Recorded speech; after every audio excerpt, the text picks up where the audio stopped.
Bonjour à tous et bienvenue aux nouveaux abonnés. Aujourd'hui, je vous propose de réaliser cette jolie carte interactive. En effet, quand on tire sur la languette, hop, un message joyeux anniversaire. Sympa, non? Cette vidéo est faite dans le cadre d'un partenariat avec la boutique Coco Rosa, sur lequel vous avez une réduction de moins 20% sur l'ensemble du site avec le code de réduction L1207. Je vous mets toutes les informations dans la barre d'observation. Donc avant de commencer la carte, je vous montre ce que j'ai pris. J'ai pris ces deux petits die, une très jolie fleur de ginkgo et ces petits nœuds avec ces rubans. Donc ça, c'est des petits die qui sont faciles à utiliser dans nos compositions.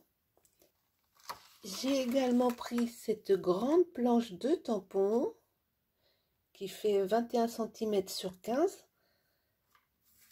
Regardez le résultat une fois tamponnés, ils sont super. Donc dans le cadre pour la réalisation de cette carte, j'ai utilisé ce tampon-ci. Mais vous pouvez utiliser les tampons à la fois sur des cartes printanières ou sur des cartes hivernales. En effet, on retrouve des flocons de neige un petit peu partout, y compris dans les compositions ici et là. Et ici, j'aime bien cette inscription qui dit que les flocons sont les papillons de l'hiver. N'est-ce pas poétique? J'ai également pris cette grande planche de tampons, il y en a 17. Et on va les utiliser aussi dans la carte, notamment cette fleur-ci que j'ai utilisée ici. Donc vous retrouvez en barre d'infos les codes de réduction et les liens vers les achats que j'ai faits. Et maintenant, vous êtes prêts pour le tuto? Sur la boutique, j'ai également pris ce set de die qui va nous permettre de faire la carte. Il y a 4 die qui font 8 cm de large, 16 cm et demi pour le plus grand et 9,5 pour le plus petit. Quand vous allez les détacher, je vous conseille préalablement sur 2 des die de faire une marque au crayon. Sur cela, c'est pas la peine, vous les détachez normalement, mais sur ceci, vous faites une marque. Comme ça, vous saurez que ces deux-là vont ensemble et ces deux-là ensemble. Ces deux die vont être la partie qu'on va voir en premier. Ça va venir se coller comme ceci. Et ces deux die seront la partie qu'on verra une fois qu'on bouge notre petite tirette. Comme vous allez devoir tamponner une fois votre tampon sur cette partie-là et une fois sur celle-ci, il est important que vous preniez des repères où vous alignez votre papier. Donc moi j'ai toujours une feuille quadrillée sous ma planche, ce qui est très pratique. Donc je vais venir le mettre comme ça. Je sais qu'une partie va être cachée, mais c'est pas grave. Donc je tamponne sur la première pièce. Je ne bouge pas mon tampon. Je garde bien mon repère. Donc c'était là. Je place ici. Je viens positionner mon deuxième die au même emplacement. Et je tamponne à nouveau. Nos deux pièces sont tamponnées. Vous allez emboîter les deux pièces les unes dans les autres. Vous devez obtenir ceci. Toutes les ouvertures sont vers le haut. Et à l'arrière, on obtient ça. Vous mettez de la colle sur le bord.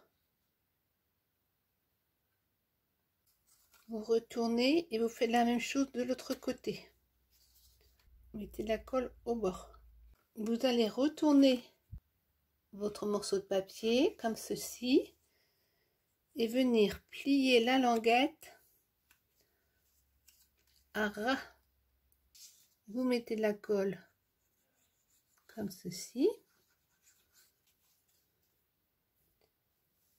Voilà, notre premier morceau est fait. Donc toutes les ouvertures sont vers le haut pour celui-ci. On va s'occuper du deuxième.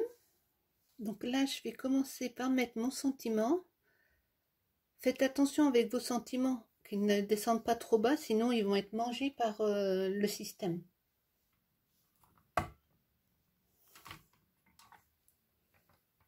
Je vais reprendre quelques tampons de cette planche qui vient aussi de chez Coco Rosa. Je vous mets le lien. Je vais également prendre des tampons de cette planche-ci, que j'adore. Ils sont vraiment très très beaux. Vous mettez bien votre papier. On prend le tout. On tamponne. Regardez comme ces tampons sont très très chouettes. Moi, je me laisse mon guide ici pour ne pas me tromper. Je retire.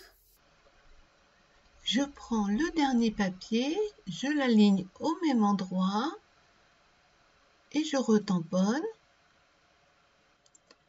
Quand vos tamponnages sont réalisés, vous prenez vos deux pièces et les faites glisser de façon à obtenir ceci. Pour celui-ci, toutes les ouvertures sont vers le bas et quand on le retourne, on obtient ceci avec tous les volets visibles et vers le bas. Comme tout à l'heure, vous collez les deux bords. Donc maintenant, il nous reste à assembler tout ça. C'est pas la partie la plus facile. Donc en fait, vous prenez celui-ci dans une main, celui avec la languette dans l'autre, et vous allez faire glisser comme ceci. Et vous les faites glisser les uns dans les autres.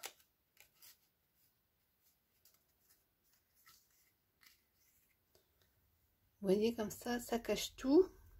Et derrière, ça fait ceci, ça descend.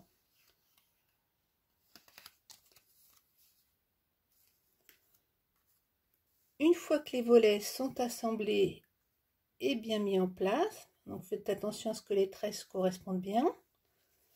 On va pouvoir passer à la confection du cache. Donc j'ai découpé un morceau de 13 cm de large sur 15. J'ai fait un pli à 1,5 cm en haut, 1,5 cm sur chaque côté, 1,5 cm en bas, comme ceci. Ici, j'ai la place de mettre de la mousse 3D de chaque côté. On va tout simplement venir couper les petits carrés ici. Je replie mon rebord comme ceci. Je positionne ma carte à peu près au milieu et je marque un repère autour de la languette ici. Je retire. Et avec des ciseaux, je vais venir faire une légère encoche pour pouvoir glisser la languette par la suite. Vous voyez comme ça, la languette va pouvoir passer à travers. On va mettre de la mousse 3D sur les côtés.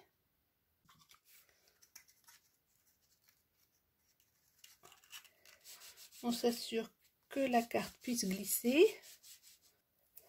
On met du double face sur nos côtés ici. Vous décollez tous vos scotch, pliez vos rabats et collez par-dessus une cartonnette blanche de 8 cm sur 12.